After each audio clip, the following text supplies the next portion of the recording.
श्री असदुद्दीन ओवैसी जी। मोहतरम चेयरमैन साहब, आपका बेहद शुक्रिया। मैं इस मोशन की मुखालिफत में खड़ा हुआ हूँ। सर, मैं शुरुआत में हबीब जालिब का एक शेर पढ़ना चाहता हूँ। आप उर्दू जानते हैं और लॉ मिनिस्टर भी उर्दू जानते हैं।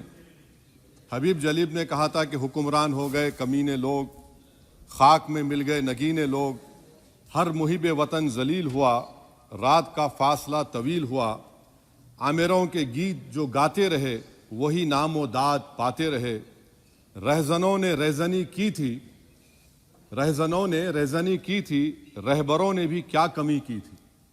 सर, मैं अभी सुन रहा था हमारे शिंदे ग्रुप के शिवसेना के पार्टी लीडर अपनी तकरीर कह रहे थे। कहा कि 6 दिसंबर में जब बाबरी मस्जिद को शहीद किया जा रहा था तो उस वक्त के वजीर आजम नरसिम्हा राव पूजा कर रहे थे। आप ही ने कहा और कहा कि वो डिस्टर्ब नहीं करना। तो ये बड़ा अजीब मौका है कि बीजेपी की ताईदी पार्टी ये कह रही है कि नरसिम्हा राव ने कहा कि मुझे डिस्टर्ब मत करो, मैं पूजा कर रहा हूं, और जिसने रथ यात्रा निकाला, इन दोनों को मोदी सरकार ने इस मुल्क का सबसे बड़ा सिविलियन अवार्ड दे दिया, सबसे बड़ा सिविलियन अवार्ड दे दिया। तो ये बताता है कि इंसाफ जिंदा है या जुल्म को बरकरार रखा जा रहा है। तीसरी बात यह है कि सर, इस ऐवान में सियासी पार्टियां आएंगी चले जाएंगी, आप आए मैं आया हम भी चले जाएंगे, मैं इस जमीन की गिजा बन जाऊंगा, ये ऐवान तो बाकी रहेगा।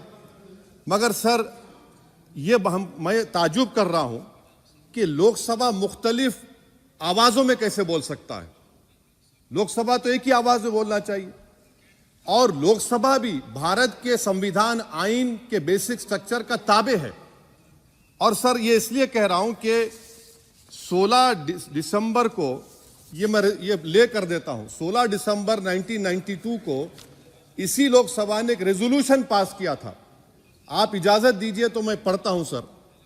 दिस हाउस, अच्छा, ये गुलाम नबी उस वक्त के मिनिस्टर थे, आज नहीं है, उनका नाम नहीं लेना चाह रहा था।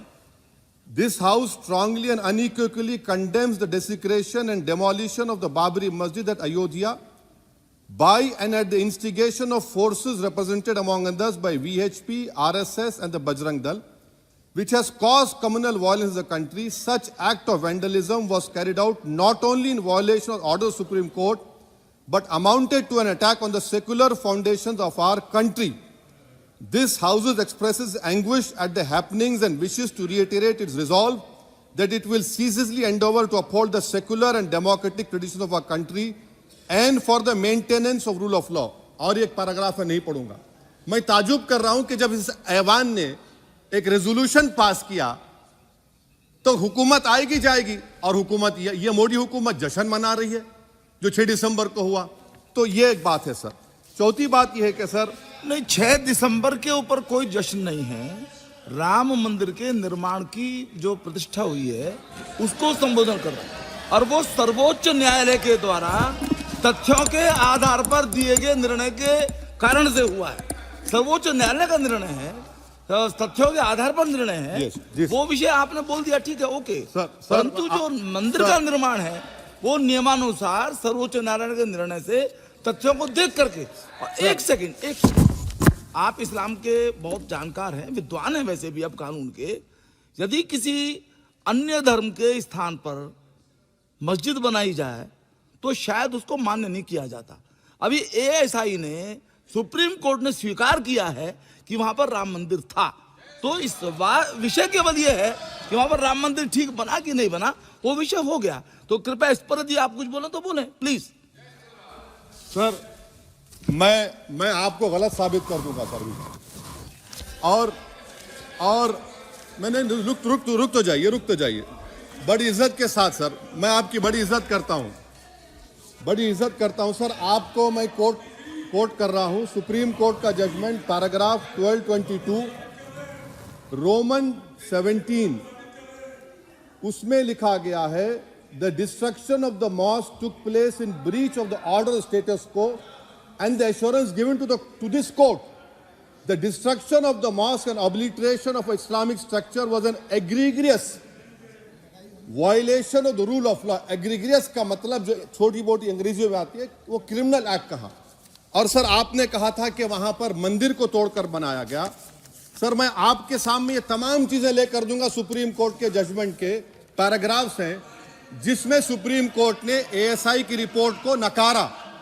उन्होंने कहा कि मंदिर को तोड़कर मस्जिद नहीं बनाई गई थी। सुप्रीम कोर्ट ने कहा, ये सुप्रीम कोर्ट ने कहा। अब और मैं रख दूंगा, आप पढ़ लीजिए, आप पढ़ लीजिए। अच्छा सर मैं अपनी तकरीर पर आ जाता हूं, मैं अपनी तकरीर पर आ जाता हूं सर। तो मैं अपनी बात कर देता हूं सर। तो मैं ये पूछना चाह रहा हूं कि क्या मोदी सरकार एक समुदाय, एक मजहब की सरकार है या पूरे देश के मजाहिब को मानने वालों की सरकार है? जिसको नहीं मानते उनकी सरकार है, हमको बता दीजिए। क्या मोदी सरकार सिर्फ एक फिक्र और नजरिया हिंदुत्व की सरकार है? क्या इस देश का, इस गवर्नमेंट ऑफ इंडिया का कोई मजहब है? इस वतन अजीज सबके मजहब को मानता है। सर मेरा मानना है कि इस देश का कोई मजहब नहीं है। क्या ये सरकार 22 जनवरी का पैगाम देकर यह बताना चाहती है कि एक मजहब को दूसरे मजहब के मानने वालों पर गलबा और कामयाबी मिली? क्या आइन इसकी इजाजत देता है? क्या ये पैगाम आप जब ऐवान से दे रहे हैं तो 17 करोड़ मुसलमानों को आप क्या पैगाम दे रहे हैं, ये मैं आप पर छोड़ता हूं।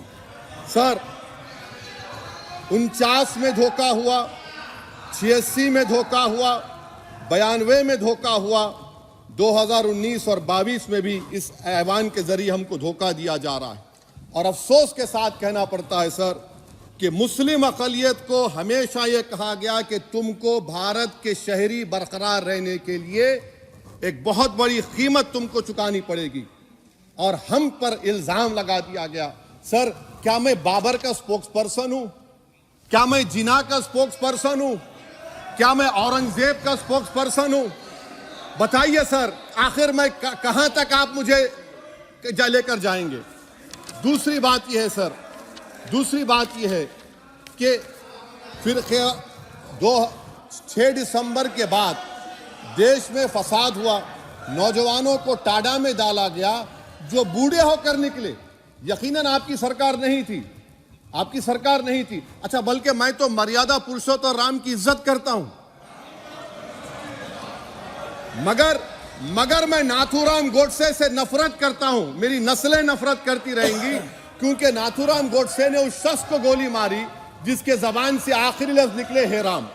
सर छठी बात यह है कि 87 में मलियाना हाशिमपुरा हुआ, 83 में नेल्ली हुआ, 44 में जम्मू में नस्ल कशी हुई, 2022 में हल्दीवानी में कत्ल हुआ। इतने धोखे सबसे बड़े किसको दिए गए? असदुद्दीन ओवैसी को दिए गए। मगर फिर भी मुझसे ही कहा जाता है कि वफादारी को तुम साबित करो अपनी ओवैसी। सर आज भारत के 17 करोड़ मुसलमान अपने आप को अजनबी और एलिनेट महसूस कर रहे हैं। मैं बहुत बड़ी नाइंसाफी होती है, सर ये कोई तारीखी नाइंसाफी को इंसाफ नहीं किया जा रहा है। स्पीकर बल्कि सर, अंग्रेजी में स्पीकर सर केवल एक प्रश्न का जवाब ओवैसी साहब दे दें कि बाबर को वो आक्रमणकारी मानते हैं या नहीं मानते हैं? पुष्पमित्रा संघा को आप क्या मानते हैं? बताओ, पुष्पमित्रा संघा को आप क्या मानते हैं? जम्मू के वो कश्मीर के वो राजा को क्या मानते हैं जिसके पास एक फौज थी मंदिरों को तोड़ने के लिए? आप क्या मानते हैं?